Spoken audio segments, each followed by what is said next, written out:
Mesdames, Messieurs, les représentants des ambassades de l'Union européenne et de la France, Messieurs les directeurs, Mesdames et Messieurs, chers amis et collègues.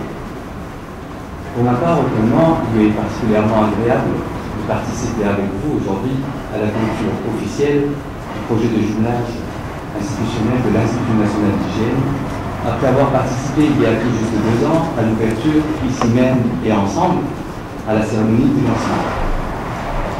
Comme vous le savez, le Maroc, dans ses relations avec l'Union européenne, s'est toujours prêté à cet exercice très fin et stratégique du toujours plus et toujours mieux, d'abord par vocation et par choix délibéré. Depuis l'adoption du statut avancé en octobre 2008 et le sommet de Grenade Maroc-Union européenne de mars 2010, notre pays s'est engagé avec une cadence soutenue et une dynamique nouvelle dans son partenariat avec l'Union européenne. Plus encore, le Maroc et l'Union européenne partagent dans toutes les actions qu'ils développent et les initiatives auxquelles ils adhèrent la même vision stratégique et la même démarche volontariste qui consiste à atteindre une proximité mutuelle optimale.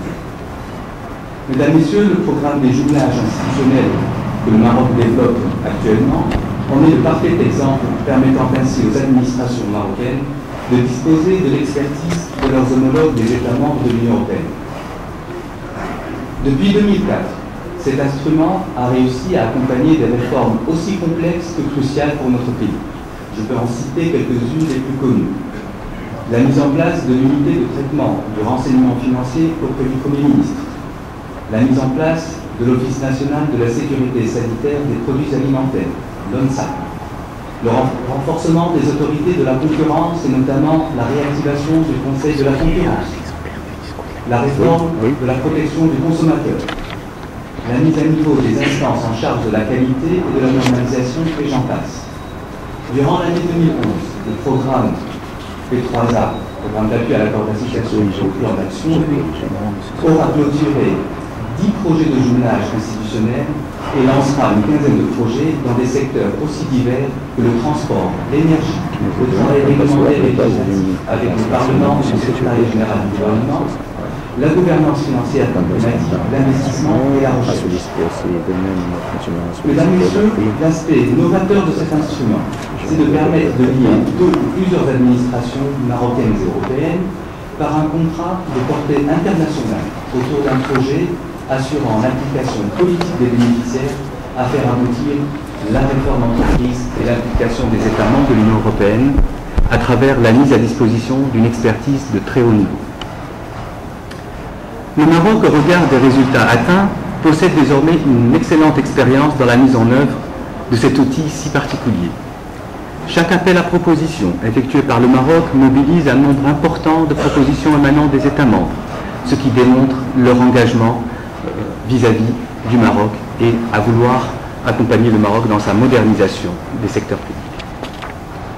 Au-delà de l'aspect purement technique, le jumelage institutionnel en tant que concept innovant contribue à l'approfondissement de la connaissance de l'autre, qui est une étape pour le moins nécessaire à toute évolution d'intégration dans un espace commun.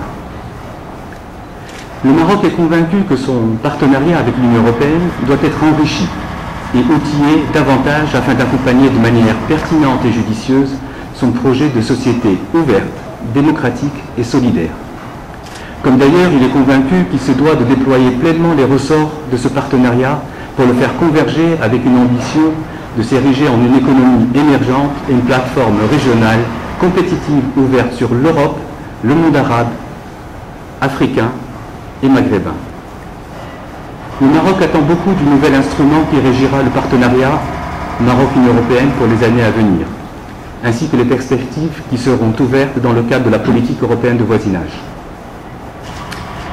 Le Maroc y voit des facteurs susceptibles de conférer un saut qualitatif nouveau et une valeur ajoutée au plan d'action actuel et aux documents conjoints du statut avancé. Nous devrions être en mesure, avec ce nouvel instrument, de nous projeter dans un horizon de 3 à 4 ans vers un nouveau lien contractuel qui prendra le relais de l'accord d'association conclu il y a à peu près 20 ans. Mesdames et messieurs, il ne me reste plus qu'à féliciter et à présenter les félicitations du département du ministère des Affaires étrangères à l'Institut national d'hygiène et à notre partenaire français pour l'excellent travail accompli, ainsi que les services de l'ambassade de l'Union européenne à Rabat pour leur accompagnement. Je vous remercie.